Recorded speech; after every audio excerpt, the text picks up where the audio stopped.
દોસ્તો મારી ગુજ્જુની મોજ ચેનલમાં આપનું સ્વાગત છે। આજના વિડીયોમાં આપણે વાત કરવા જઈ રહ્યા છીએ કે પપ્પાને આ કઈ વસ્તુ મહારાજે આપી। એમના ઘરે કોઈ મહારાજ આવ્યા હતા। આજે તો શિલ્પા ભાભી બીમાર પડી ગયા।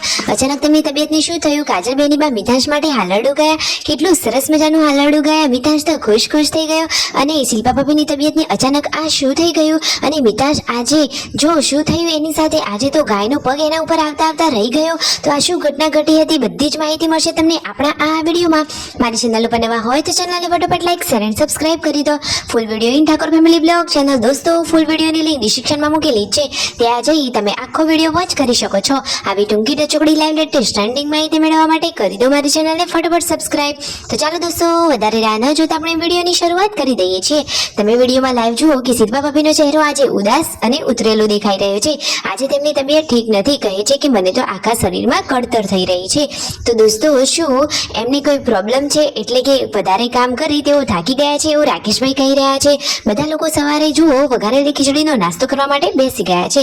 યશુ ને આ લાડકો જુઓ મિતાંશ બધા જ લોકો નાસ્તો કરી રહ્યા હતા। બપોરના જમવામાં પણ બનાવે છે આજે તો દાળ ભાત। તો બચ્ચા પાટી રાકેશભાઈ તેમના મમ્મી બધા લોકો જમવા માટે બેસી ગયા છે। અને જુઓ શિલ્પા ભાભીની તબિયત ઠીક નથી તો એમનો ચહેરો તો ઉદાસ લાગી રહ્યો છે। અને આ યશુ જુઓ તેના પપ્પાની સાથે રમી રહી છે। ફાઇનલી થોડોક આરામ કર્યા પછી શિલ્પા ભાભીને થોડું સારું થયું તો હવે તો એ તો ખેતરમાં ચાલ્યા। બધા જ કામમાં એક્સપર્ટ એટલે આપણા શિલ્પા ભાભી। તો શિલ્પા ભાભી કાજલ બેની બા અને રાકેશભાઈ આવ્યા છે ખેતરમાં ચાર લેવા માટે। તો જુઓ અહીંયા ખેતરમાં થોડું કામકાજ કર્યું પછી શિલ્પા ભાભીના ચહેરા ઉપર થોડું હાસ્ય જોવા મળ્યું અને એ તો હંમેશા હસતા જ સારા લાગે છે। અને ઘરે જુઓ આજે તો સંજયભાઈ બનાવી રહ્યા છે એકદમ નવું એક યુનિક છાપરું। તો એની તો ધૂમથી તૈયારીઓ ચાલી રહી છે। તો થોડા જ દિવસોમાં હવે એનું ઉદ્ઘાટન કરી દેવામાં આવશે। તો કેવું બનાવવામાં આવે છે એકદમ યુનિક ટ્રીકથી બનાવ્યું છે। અને હવે સાંજના જમવાની તૈયારીઓ થઈ રહી છે। પાર્વતી ભાભી લોટ બાંધી રહ્યા છે અને પૂનમ ભાભી જુઓ શાક સમારી રહ્યા છે।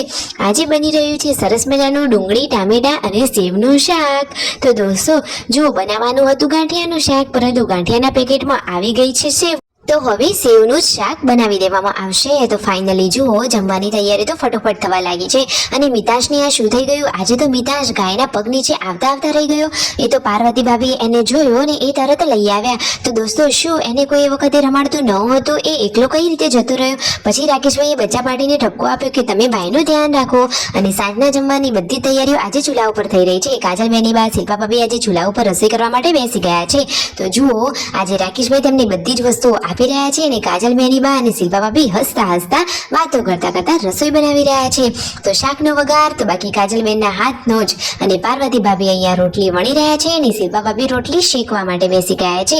પરિવારમાં હળી મળીને રહીએ તો કોઈ પણ કામકાજ ફટોફટ અને સરસ મજાનું જલ્દી થઈ જાય, ખબર પણ ના પડે। તો જુઓ પાર્વતી ભાભી શિલ્પા ભાભી બધા જ લોકો છે દેરાણી જેઠાણી પરંતુ સગી બહેનો કરતા પણ ચડિયાતો રાગ છે અને હંમેશા તેઓ આમ જ હસતા ખેલતા અને હળ્યા મળ્યા રહે।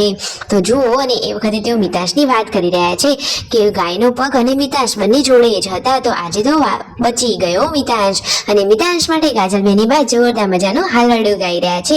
કહે છે કે મેરા ચંદા હે તું મેરા સૂરજ હે તો જુઓ તો ખરા કે ફૈબાના ખોળામાં મિતાંશ કેવી મસ્તી કરી રહ્યો છે। એ તો સૌનો લાડકો અને દુલારો છે। વાત સાચી લાગી હોય તો કરો લાઈક શેર એન્ડ સબસ્ક્રાઇબ।